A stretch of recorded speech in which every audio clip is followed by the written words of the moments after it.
Lived overseas. If you go to Shenzhen, back in 2017, they already had facial recognition cameras there. So if you jaywalked in Shenzhen, they would immediately detect that and send you a notification, and they would deduct money from your what they call WeChat account. They use two main apps, WeChat and Alipay. So you can actually deduct your money directly from your account.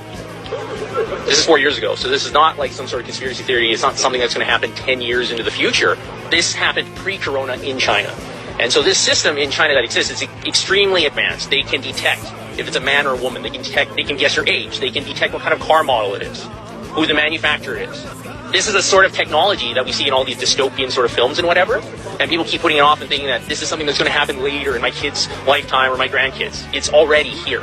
And if this gets implemented anywhere, especially in a Western nation, it's not going away. Israel is already talking about the fourth shot.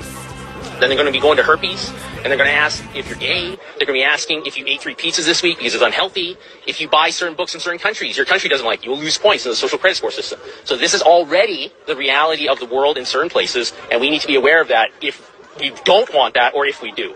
And to be perfectly honest, anybody who wants this vaccine passport, it's a misnomer. It's total control. Everything you do or don't do will be calculated. To the point where if they can detect your GPS signal, if you have a phone on you, they can detect who you're hanging out with. Oh, you're hanging out with somebody that said something bad 9 years ago on Weibo. Okay, like a Chinese equivalent to Facebook or something like that, right? Oh, you lose 2 points. Oh, you bought Japanese books. You lose 5 points because you don't like Japan. This is what is going to come here because it's already there. And we're doing that a little bit with contact tracing for COVID, aren't we? So that they can see where you're at and who you're with. The simple reality is that the technology that CSIS has and all these big tech corporations, they already know where you are. It's just that they don't want to shock the system too much and admit that they have it. Edward Snowden revealed all this back in 2013.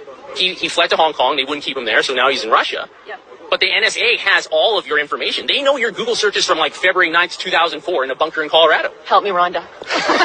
Right. They have all this information. So, but they don't, like in the US, they have the Fourth Amendment. They're not supposed to track you forever, right? So they pretend they don't have it, but they do. Yep. If they really want to utilize it.